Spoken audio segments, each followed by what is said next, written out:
नारायण नारायण नारायण नारायण। प्रेम की गुरु गोपियाँ हैं। 17 फरवरी आनंद रस रत्नाकर। आज का पृष्ठ फिर से उद्धव गीत में से ही है। कल उद्धव गीत में से भी था, कल भी उद्धव गीत में से ही था।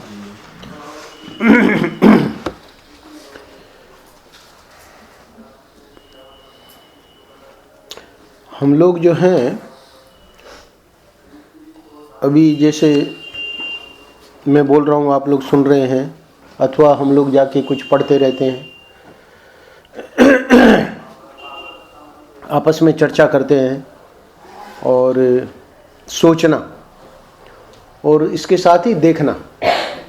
क्योंकि आजकल टीवी आ गई ना, तो सिर्फ सुनना नहीं, सुनना जब सिर्फ रेडियो था, टीवी नहीं थी, तो सुनना ही होता था। अब आजकल टीवी आ गई तो सुनने के साथ देखना भी। तो हम लोग क्या सुनते हैं, क्या देखते हैं, क्या चर्चा करते हैं, क्या पढ़ते हैं और क्या सोचते हैं। परम पूज्य महाराज आज के पृष्ठ में बताएंगे कि कोई भी हमारा इष्ट हो, चाहे राम हो, चाहे कृष्ण हो, चाहे शिव हो, चाहे देवी हो, जो भी गुरु ने मंत्र दिया है, इष्ट कोई भी हो, पर अगर प्रेम सीखना है तो गोपियों से ही सीखना है। गोपियों से ही सीखना पड़ेगा। तो प्रेम सीखना है तो गोपियों से क्यों सीखना पड़ेगा? क्योंकि इष्ट तो आपके कोई भी हो सकते हैं, पर प्रेम करना जो है, प्रेम की गुरु गोपियां हैं। आज का शीर्षक है आज के पृष्ठ का, प्रेम की गुरु गोपियां हैं। तो देखिए, उद्धव जी को भी भगवान ने क्यों भेजा वृंदावन? वृंदावन ही आए ना। यहीं आए, जहाँ हम लोग बैठे हैं वहीं आए। कहाँ से? मथुरा से। तो मथुरा से भगवान ने भेजा कि भाई हमारा संदेश लेके जाओ। ज्ञान गुदड़ी में आए। खैर, ज्ञान गुदड़ी की बात छोड़ देते हैं। पर अब यहाँ जो है गोपियाँ, भगवान तो मथुरा चले गए, पर भगवान का ही स्वरूप है। गोपियाँ कोई भगवान से अलग नहीं है, पर जो भगवान को दिखाना था कि प्रेम क्या होता है, तो वो गोपियों के माध्यम से भगवान ने उसको दिखाया। अब इसलिए उद्धव जी को यहाँ वृंदावन भेजा। और आज के पृष्ठ में उद्धव जी जब लौट रहे हैं, तब ये अंत में कहते हैं, अंतिम लाइन में उद्धव जी कहते हैं कि उन गोपियों के चरणों की मैं बार बार वंदना करता हूँ। आए थे संदेश देने गुरु बनकर, पर गुरु गोपियां बन गई। ये वंदना कर रहे हैं, यानी गुरु हो गई ना गोपियां, तभी तो वंदना करेंगे। यहाँ तो पद गाते हैं, प्रेम की पाठशाला है वृंदावन। हाँ, तो प्रेम की पाठशाला है वृंदावन का मतलब गोपियां, क्योंकि पाठशाला में गुरु होना चाहिए ना। तो प्रेम की गुरु गोपियां हैं। अपने जीवन को यदि धन्य धन्य करना चाहते हो तो हरि कथा कथा और सब वृथा व्यथा। आनंदमयी माँ इस वाक्य को प्राय बोलती थी, हरि कथा कथा। हरि कथा तो कथा है, बोले और सब जो है, बोले और सब वृथा और व्यथा है। तो वृथा है का मतलब बेकार है, और व्यथा है का मतलब पीड़ा, कष्ट देने वाली है। यानी चर्चा हम कर तो लेंगे, पर फिर बाद में बड़ा पश्चाताप होगा कि एक चर्चा में हम क्यों पड़ गए, हमको यानी बेकार में अपना समय बर्बाद हुआ। तो हरि कथा कथा और सब वृथा व्यथा। कभी ध्यान देकर देखना, और नहीं देखोगे तो जिंदगी खराब हो जाएगी। परम पूज्य महाराज जी कह रहे हैं, कभी ध्यान देकर देखना, मतलब अपने जीवन की ओर, कि ये जो वाक्य बोला है परम पूज्य महाराज जी ने, तो बोले कि हमको कहाँ फुर्सत कहाँ है देखने की? तो बोले नहीं देखोगे तो जिंदगी खराब हो जाएगी। हम बात सीधी सीधी कहते हैं कि यदि तुम इसी कथा में लगे रहोगे कि उनकी बहू ऐसी, उनकी बेटी ऐसी, और वह व्यक्ति ऐसा और यह ऐसा, तो तुम्हारे दिल का मटिया मेट हो जाएगा, तुम्हारा दिल संसारी हो जाएगा, तुम ईश्वर के रास्ते में नहीं बढ़ सकोगे। देखिए, हमको यहाँ से बिहारी जी जाना है, और बिहारी जी जाना है, और हमने जो है उधर सुखदा भक्ति से उधर आगे की यात्रा करनी शुरू कर दी, है ना। तो इसका अर्थ है कि जाना तो हमको बिहारी जी है और जा रहे हैं हम उल्टी दिशा में। तो महर्षि कह रहे हैं कि तुम ईश्वर के रास्ते में नहीं बढ़ सकोगे। तो ईश्वर के रास्ते में बढ़ने के लिए इधर जाना पड़ेगा ना, बिहारी जी की ओर। हाँ, पर हम तो उल्टी दिशा में जा रहे हैं ना। तो ये क्या है कि उनकी बहू ऐसी, उनकी बेटी ऐसी, वह व्यक्ति ऐसा, ये ऐसा, तो तुम्हारे दिल का मटिया मेट हो जाएगा, तुम्हारा दिल संसारी हो जाएगा, तुम ईश्वर के रास्ते में नहीं बढ़ सकोगे। यानी तुमने बहुत ईश्वर से बहुत दूर निकल गए तुम, है ना। जितनी जितनी उधर की यात्रा हो जाएगी, गोपालगढ़ भले पहुंच जाओगे, पर अगर लक्ष्य बिहारी जी है, बोले नहीं हमको तो गिरधर गोपाल का ही दर्शन कर लेंगे गोपालगढ़ में, तो वो तो भाई तुम्हारी बहुत ऊंची स्थिति है, फिर तो तुमको यात्रा करने की भी जरूरत नहीं है। जब तुम्हारा लक्ष्य इतना यानी कुछ है ही नहीं, लक्ष्य बिना लक्ष्य के ही तुम अपना जीवन बिता रहे हो। इसीलिए हरि कथा कथा और सब वृथा व्यथा। अपने जीवन को यदि धन्य धन्य करना चाहते हो तो इस बात पे ध्यान दो। अब बोले क्या करें महाराज, फिर ये सब चर्चाएं बंद कर दें। बोले देखो, जब तुम ये चर्चा अपने घरों में निकालोगे कि कृष्ण ऐसे और ग्वाले ऐसे, है ना, और गोपियां ऐसी और वृंदावन ऐसा और यमुना जी ऐसी और रासलीला ऐसी, तो ये तो महर्षि नमूना दे रहे हैं। तो कृष्ण ऐसे का मतलब, अब कृष्ण के बारे में बहुत सारी बातें, पूरा भागवत ही है कि नहीं। ग्वाले ऐसे, ग्वालों की महिमा, गोपियों की महिमा, वृंदावन की महिमा, यमुना जी की महिमा, रासलीला की महिमा, तो नाम रूप लीला और धाम, ये चर्चा अपने घरों में निकालोगे तब तुम्हारा मन भगवान में लगेगा और तुम्हारा कल्याण होगा। हो गया ना। तो मन लग गया भगवान में। मन इस समय कहाँ लगा है? मन इस समय लगा है संसार में। वासुदेव इधर आ जाओ, आगे आगे। तो परम पूज्य महर्षि कह रहे हैं कि ये चर्चाएं जब अपने घरों में निकालोगे। हम गए थे एक जगह, वहाँ महर्षि के नाम राशि थे एक महात्मा, अब उनका शरीर है कि नहीं पता, उस समय काफ़ी वृद्ध थे, हो सकता है 15 साल पहले की बात हो। तो वहाँ निमंत्रण आया था, यही वृंदावन की है, एक आश्रम है वृंदावन में। तो हम थोड़ा जल्दी पहुँच गए। निमंत्रण तो समझो 12 बजे का था। हमने सोचा कि वो महात्मा है, तो वो महात्मा महर्षि के जो नाम राशि थे उनकी रुके तो अपने आश्रम में थे वो, तो उनको भी चूँकि वहाँ जाना था और हमको पता था कि वो जल्दी चले गए हैं वहाँ, तो हमको लगा कि कुछ सत्संग मिलेगा, तो उस दृष्टि से हम जल्दी पहुँच गए। अच्छा, ये जो है महर्षि के नाम राशि जो महात्मा थे, इनकी विशेषता उड़िया बाबा जी महाराज से उनका सत्संग हुआ था। महर्षि के नाम राशि यानी अखंडानंद जी नाम से जो महात्मा थे, आए हुए थे, अपने आश्रम में रुके हुए थे। तो आश्रम में तो खैर थोड़ी बहुत हमारी होती थी सत्संग, पर हम वहाँ विशेष रूप से इसलिए जल्दी पहुँचे कि भाई वो महात्मा, फिर वहाँ के जो महंत बहुत बड़े, जहाँ निमंत्रण जहाँ से आया था, ये तो हरिद्वार के थे जो आए हुए थे, तो ये इतने वृद्ध कि उड़िया बाबा को उनको सत्संग हुआ मिला। तो हमने कहा कि भाई चलो 12 बजे पहुँचना, 11:30 बजे जाके उनके पास बैठेंगे, कुछ सत्संग चर्चा मिलेगी। तो बैठे थे महाराज दोनों महात्मा, वहाँ के महंत भी और ये अखंडानंद जी भी। महर्षि नहीं, महर्षि के नाम राशि। अब हम भी जाके प्रणाम करके बैठ गए। तो खैर ये तो नहीं कहा कि भाई क्यों आ गए या मत बैठो, और वैसी कोई बात भी नहीं थी, चर्चा चल रही थी दोनों के बीच में।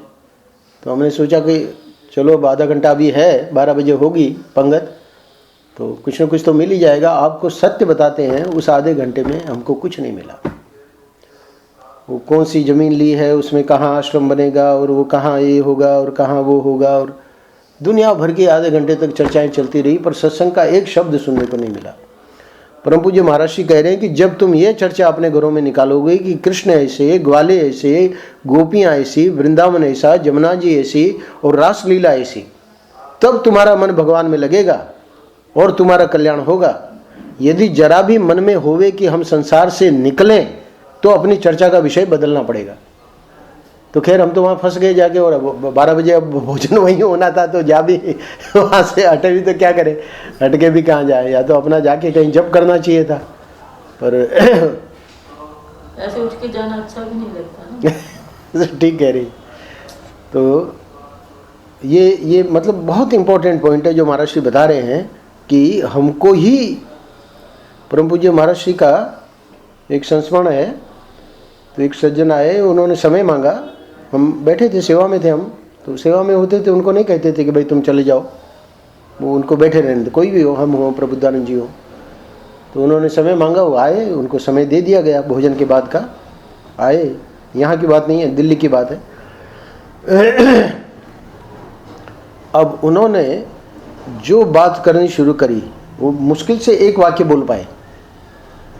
यहाँ 9 महीने के लिए स्वामी प्रबुद्धानंद जी चले गए थे यहाँ से, महाराज श्री की सेवा छोड़ के, तो वहीं थे ऋषिकेश में। तो ये जो है, वो थे तो महाराज श्री के शिष्य, पर उनको बहुत मानते थे, इसलिए वो पहले वहाँ गए ऋषिकेश, और वहाँ जाके वहाँ से सब पता लगा कि भाई ये क्यों महाराज श्री की सेवा छोड़ के यहाँ रह रहे ऋषिकेश में। और फिर महाराज श्री, क्योंकि महाराज श्री के शिष्य हैं, तो महाराज श्री ने दिल्ली के लिए कहा कि हम दिल्ली आप जहाँ रुके हैं वहाँ आ जाएं, तो महाराज श्री ने हाँ कर दी। अब आ गए तो समय मांगा, तो समय भी दे दिया। अब समय दे दिया तो अब उनको जो बात बतानी है वो शुरू करी उन्होंने, और वो जो शुरू करी तो उसका पहला वाक्य बोला कि स्वामी प्रबुद्धानंद से मेरी सब बातें हुई, और वो इसलिए छोड़ के चले गए कि वो आपके भगत, महाराज श्री के भगत का नाम लिया बम्बई के, उन्होंने उसके आगे पूरा वाक्य भी नहीं कर पाए, महाराज श्री ने हाथ उठा दिया, बोले हमको कुछ नहीं सुनना है, तुम जा सकते हो।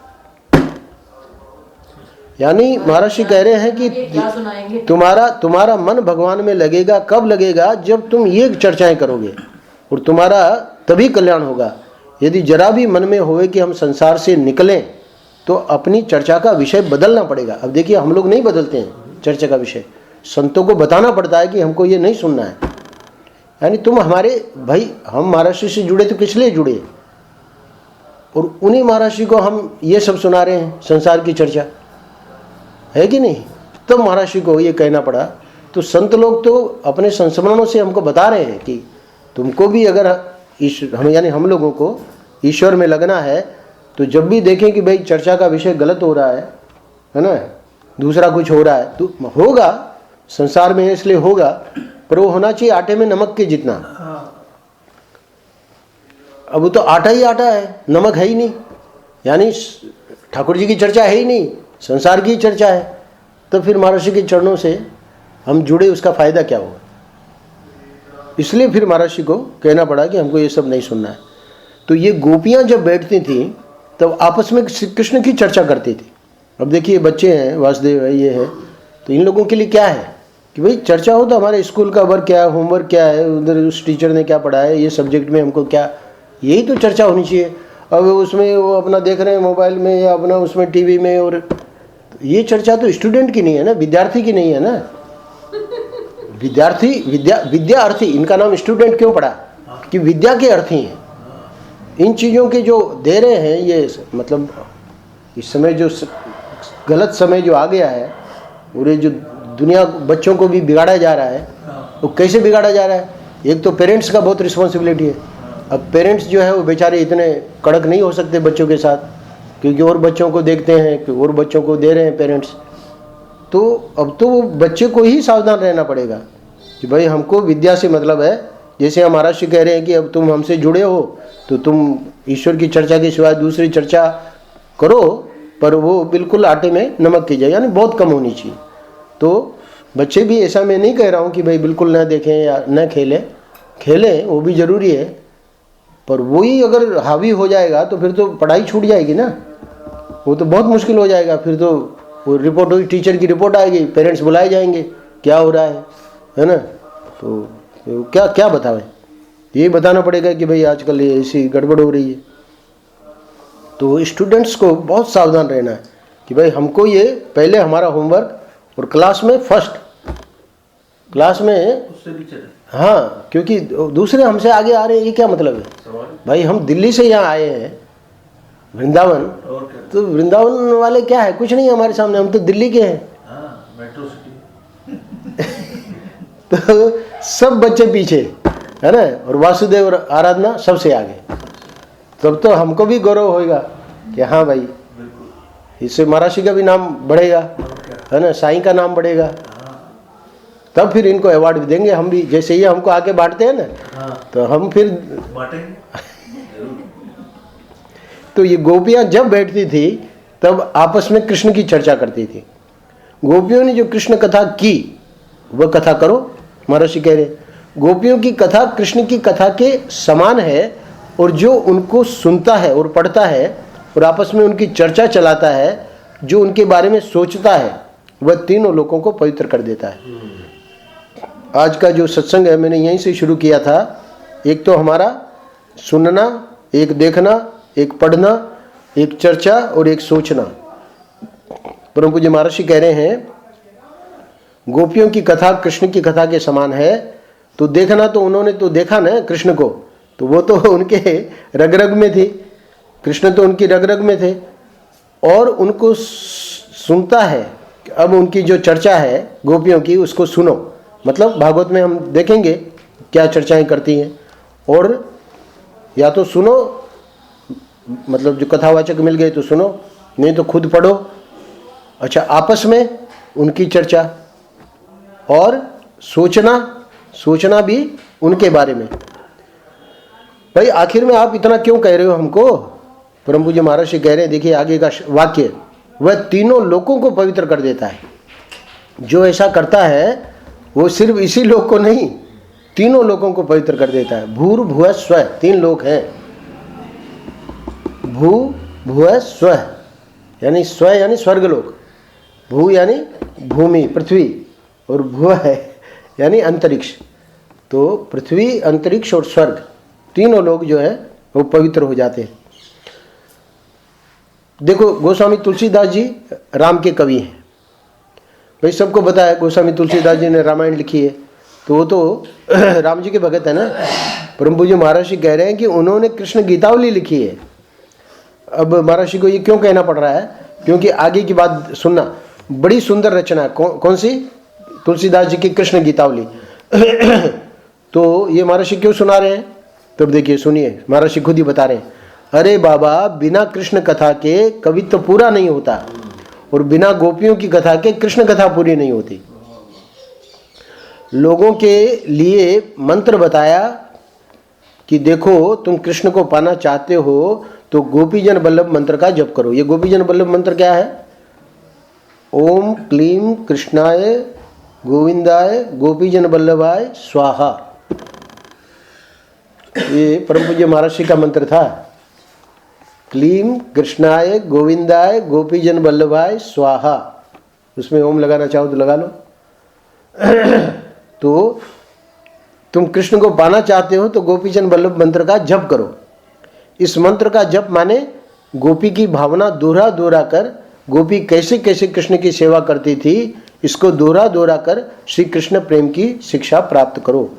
यानी महर्षि ने अपना रहस्य बता दिया। पूरा मंत्र तो यहाँ नहीं दिया, पर महात्मा लोग, मतलब अब उसके लिए तो जो कोई भी हम क्रिया करें जीवन में तो बिल्कुल शास्त्रीय होनी चाहिए। ऐसे नहीं कि भाई वहाँ सुन लिया, सुन के अपना करना शुरू कर दिया, ऐसे नहीं चलता है। तो करना अपना ही मंत्र है, पर महाराज जी यहाँ प्रेम के जो पिपासु हैं उनके लिए विशेष बात बता रहे हैं कि क्योंकि आज का पृष्ठ है प्रेम की गुरु गोपियाँ हैं, तो उन्होंने फिर ये कौन सा मंत्र जपा? वही मंत्र जपा जो महाराज जी ने जपा। कृष्ण ने दर्शन दिए। तो गोपी जब दही मत रही है तो उसकी मथानी गोपी के स्वर में स्वर मिलाकर नाच रही है।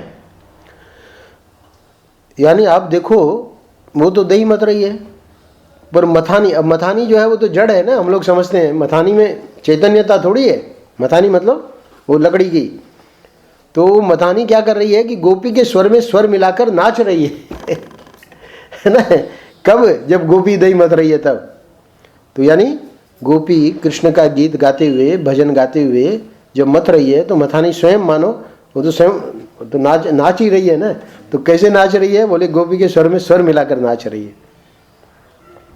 अच्छा, अब जब कोई भी क्रिया करेगी गोपी तो उसके कंगन बजेंगे कि नहीं बजेंगे? बजेंगे।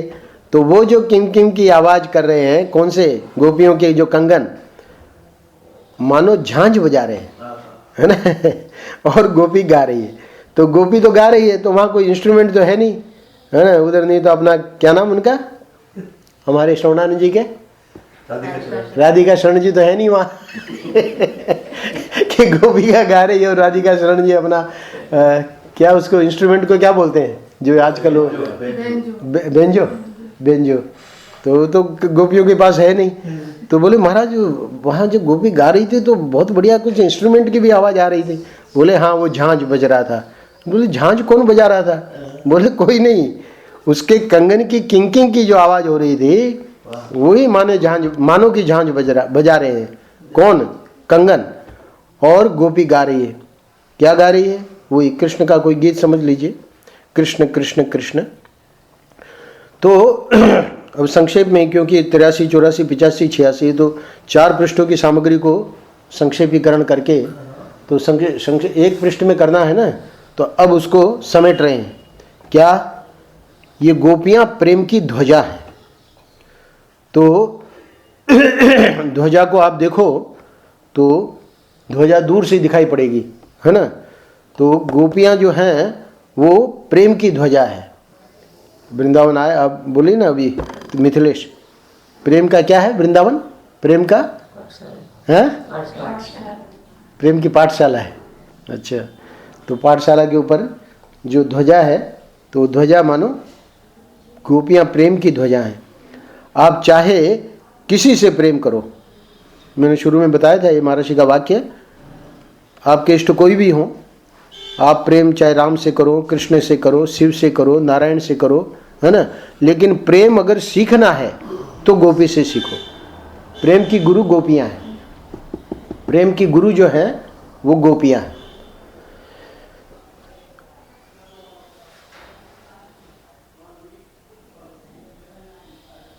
बहुत से लोग गोपी भाव में रहते हैं। हमारे एक सनातन देव जी करके महात्मा थे, अब उनका शरीर नहीं रहा, तो वो सखी भाव में रहते थे। सखी भाव में रहते थे मतलब बाकायदा साड़ी पहन के, है ना, ब्लाउज वगैरह, पेटीकोट, पूरा सब जैसे स्त्रियां पहनती हैं सब अलंकार वगैरह, तो सखी भाव में रहते थे। महर्षि की स्वयं की ऐसे बोले कम है, पर एक जगह बोले हैं तो वो पकड़ा गया, क्योंकि वो कंचन वो जितना जो बोले हैं सब निकालती रहती है ना। तो उसमें एक जगह महर्षि ने बताया कि कैसे हमको एक गुरु ने जब मंत्र दिया तो बोले कि तुमको इस प्रकार के भाव में, तो फिर महर्षि ने कहा कि हम फिर उस प्रकार का भाव बनाते थे। तो सनातन देव जी की बात नहीं है, स्वयं महर्षि के जीवन में भी।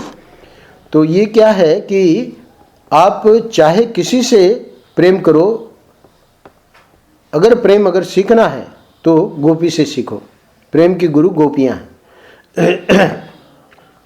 अतः गोपियों ने कल का भी ध्यान देना, कल का जो वाक्य है वो भी, गोपियों ने अपने शरीर को, अपने जीवन को, अपने यौवन को, अपने हृदय को, अपने सर्वस्व को सिर्फ कृष्ण के काम में लगाया, है ना। इसलिए शरीर होवे तो ऐसा होवे। तो ये जो है ये गोपियों की विशेषता है। अंतिम पैराग्राफ में आज परम पूज्य महर्षि कह रहे हैं, अतः गोपियों ने जो कृष्ण चरित्र का गान किया वह उस समय भी तीनों लोगों को पवित्र कर रहा था। अब एक बहुत महत्वपूर्ण बात कहने जा रहे हैं आखिरी पैराग्राफ में। बोले कि उसी समय तो किया और अब थोड़ी कर रहा है। बोले नहीं, अब भी कर रहा है। कैसे? लोगों को विषय चिंतन से छुड़ाकर कृष्ण चिंतन में, उस समय भी जब वो थी गोपियां तब वो लगाता था। क्या? विषय चिंतन से छुड़ाकर कृष्ण चिंतन में हमारे मतलब उस समय के लोगों को लगाता था। और आज भी वे शब्द व ध्वनि विश्व सृष्टि में व्याप्त है। अब ध्यान दीजिएगा या महर्षि क्या कह रहे हैं। गोपियां थीं जब, तब वो कृष्ण चरित्र का गान करती थी, उनका जीवन ही पूरा समर्पित था भगवान के लिए। तो वह उस समय भी तीनों लोगों को पवित्र कर रही थी, मतलब गोपियां लोगों को विषय चिंतन से छुड़ाकर कृष्ण चिंतन में लगा रही थी। पर आज क्या स्थिति है? 5000 वर्ष हो गए, आज क्या स्थिति है? कह रहे हैं कि और आज भी वे शब्द व ध्वनि विश्व सृष्टि में व्याप्त है। कैसे? साईं आए, महर्षि आए, है ना, तो 5000 वर्ष पूर्व का अब वो पूरा का पूरा वापस जीवित हो गया कि नहीं? तो वही शब्द है, वही ध्वनि विश्व सृष्टि में व्याप्त है। क्यों? क्योंकि आज हम लोग बैठे हैं, महर्षि को 27 साल हो गए, तो महर्षि तो आज भी हैं, पर महर्षि के जो स्थूल शरीर जिसके द्वारा हमने ये सब सुना, है ना, प्यार पाया, तो वो भले आज नहीं है, पर उनके जो शब्द हैं, वो ध्वनि है, वो आज है कि नहीं? तो अगर कोई कहे नहीं है तो इधर बगल में ही है आनंद प्रस्तुति, इसी बिल्डिंग में, वहाँ जाके सुनो। बोले कि वहाँ सुनने नहीं देते, अरे तो वहाँ से खरीद के ले जाओ। ऊपर सुनो। अच्छा हाँ, ठीक कह रही है मिथिलेश, कह रही है इसी अगली बिल्डिंग में ये नहीं, इसकी बगल वाली बिल्डिंग में ऊपर चले जाओ। ऑडियो विजुअल लाइब्रेरी, तो ऑडियो विजुअल लाइब्रेरी में जाके बैठो, है ना, तो वही आज भी वे शब्द वह ध्वनि विश्व सृष्टि में व्याप्त है। तो बोले महाराज आप ऐसे कैसे कह रहे हो? गोपियाँ जो हैं वो 5000 वर्ष पहले थी, अब तो महर्षि या उनके जगह जो भी है, सनातन देव जी या कोई भी महापुरुष, वो बोले, गोपियाँ कहाँ बोली? यहीं पर हम गलती करते हैं। क्यों? महर्षि कह रहे हैं आज भी वह विश्व का कल्याण कर रही हैं। कैसे? क्योंकि होता क्या है कि जब तक हमको सानिध्य प्राप्त नहीं होता ना, कल मैं गोपाल से बात कर रहा था, हम लोग गए थे अक्षय पात्र, तो इनकी बेटी है वहाँ सिंगापुर, तो सिंगापुर में अब देखिए जिसका सत्संग मिले उसी का हृदय पे असर पड़ता है। तो वहाँ कोई दूसरे हैं भारतीय, अपने महर्षि के ही मतलब उसमें परिकर में है, पर महर्षि के परिकर में होने से भी क्या हुआ, लोग तो जहाँ जैसे जाते हैं उसी रंग में रंग जाते हैं। तो वो जो बंदा है प्रद्युम्न करके शादीशुदा है, तो इनकी बेटी से बेटी भी ब्याही हुई है, तो वो जब वहाँ गई, उनका संबंध हुआ, तो उसने बताया कि मैं यहाँ 14 साल से हूँ, और ये जो बौद्ध लोग जो ये करते हैं मंत्र, इसका तुम भी जप करो। तो अब चूंकि वो तो स्वयं करता था और उसके मतलब उसका जो जीवन देखा तो बड़ी प्रभावित हुई, तो उसने भी शुरू कर दिया। अब उसको भी उसका असर पड़ा, मतलब उसको भी शांति मिली। और तो होता क्या है कि हमेशा जो जीवित व्यक्ति होता है उसी का प्रभाव पड़ता है ना। अब हम लोग महर्षि के संग में रहे, है ना, आप लोग घेई राम जी और साईं का और महर्षि का जो मिला संग, तो उसका जो है प्रभाव वो हम आज भी देख रहे हैं। तो ये क्या होता है कि ये परंपरा फिर चलती है। फिर जैसे महर्षि के जीवन में क्या आया, महर्षि के जीवन में उड़िया बाबा से और संतों से जो मिले, वो पूरा का पूरा जीवन में, और जो भागवत का जो भी अपनी साधना का, है ना, कृष्ण दर्शन का, तो पूरा का पूरा उनके जीवन में अवतरित हो गया। अब जो भी मिला महर्षि से वो उससे प्रभावित हुआ। अब वो थोड़ी कहेगा कि बुद्ध वाला मंत्र करो। तो अब हमसे अगर समझो वंदना को वृंदावन रहना होता, आश्रम में जैसे अब श्रेयसी आई है, तो उसका असर अलग पड़ता, है ना। अब चूंकि वहाँ गई है तो वहाँ जो बंदा है, तो अब वो अपने पिताजी को भी कह रही है कि आप भी उसका बुद्ध का करो। अब हमने पिताजी को पूछा कि भाई तुम्हारा क्या हुआ? बोले हमको तो कुछ समझ में नहीं आता है। इनको क्या समझ में आना है? इनको जिनको महाराज जी मिले हुए हैं उनको कोई बुद्ध मंत्र का थोड़ी होगा प्रभाव। तो हमेशा जो व्यक्ति रहता है जिसके मतलब चित्त में प्रभाव, वही हमको प्रभावित करता है। तो ये हम देखते हैं कैसे साईं ने प्रभावित किया, कैसे महर्षि ने प्रभावित किया, है ना। अब मोनू वहाँ पहुँच गया, अब वहाँ पहुँच गया, इस्कॉन वालों का जो संग मिला तो वहाँ का प्रभाव पड़ा। तो अब हम ये नहीं कह रहे कि वो गलत कर रहा है, हम ये भी नहीं कह रहे कि वो इनकी बेटी वहाँ गलत कर रही है। होगा वही जहाँ जिसका जो है संग मिलेगा। अब ये बच्चों को क्यों लाती है ये? वो बच्चे समझे कि ना समझे कोई बात नहीं, पर वहाँ बैठेंगे तो देखेंगे तो सही भाई वहाँ लोग आते क्यों हैं, आखिर में वहाँ चीज़ क्या है जिसके लिए सब लोग बैठते हैं। तो भले आज नहीं, पर आज से 10 साल 15 साल पहले जब ये सोचने लगेंगे, जब इनकी भी शादी और बच्चे होंगे, तब सोचेंगे कि हाँ वो लोग ठीक करते थे, ये तो सब कबाड़ा है ना। ये टीवी और जिसमें हम लोग फंसे हुए हैं, ये तो किसी काम की चीज़ नहीं है।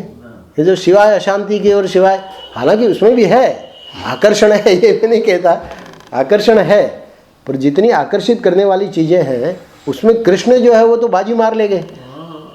संसार भी आकर्षित कर रहा है और कृष्ण भी आकर्षित कर रहा है।